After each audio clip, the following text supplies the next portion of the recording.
ईमान का ज्ञान बताएगी। तो चलिए शुरू करते हैं।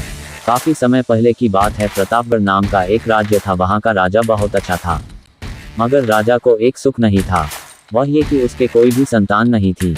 और वह चाहता था कि अब वह राज्य के अंदर किसी योग्य बच्चे को गोद ले, ताकि वह उसका उत्तराधिकारी बन सके और आगे की बागडोर को सुचारू रूप से चला सके।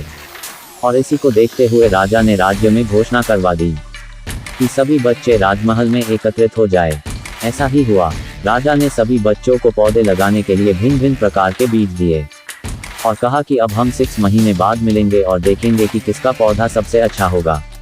महीना बीत जाने के बाद भी एक बच्चा ऐसा था जिसके गमले में वह बीज अभी तक नहीं फूटा था, लेकिन वह रोज उसकी देखभाल करता था और रोज पौधे को पानी देता था। देखते ही देखते 3 महीने बीत गए। बच्चा परेशान हो गया। तभी उसकी माँ ने कहा कि बेटा धैर्य रखो, कुछ बीजों को फलने में ज़्यादा वक्त लगता है। और वह पौधे को सींचता रहा। 6 महीने हो गए। राजा के पास जाने का समय आ चुका था, लेकिन वह डर हुआ था कि सभी बच्चों के गमलों में तो पौधे होंगे और उसका गमला खाली होगा। लेकिन वह बच्चा ईमानदार था और सारे बच्चे राजमहल में आ चुके थे।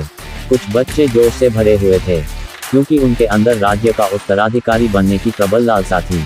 अब राजा ने आदेश दिया, सभी बच्चे अपने अपने गमले दिखाने लगे। मगर एक बच्चा सहमा हुआ था क्योंकि उसका गमला खाली था। तभी राजा की नज़र उस गमले पर गई। उसने पूछा, तुम्हारा गमला तो खाली है? तो उसने कहा, लेकिन मैंने इस गमले की 6 महीने तक देखभाल की है। राजा उसकी ईमानदारी से खुश था कि उसका गमला खाली है, फिर भी वह हिम्मत करके यहाँ आ तो गया।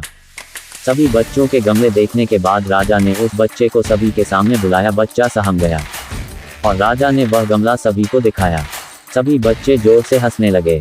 राजा ने कहा, शांत हो जाइए, इतने खुश मत होइए। आप सभी के पास जो पौधे हैं वो सब बंजर हैं। आप चाहे कितनी भी मेहनत कर ले, उनसे कुछ नहीं निकलेगा। लेकिन असली बीज यही था। राजा उसकी ईमानदारी से बेहद खुश हुआ और उस बच्चे को राज्य का उत्तराधिकारी बना दिया गया।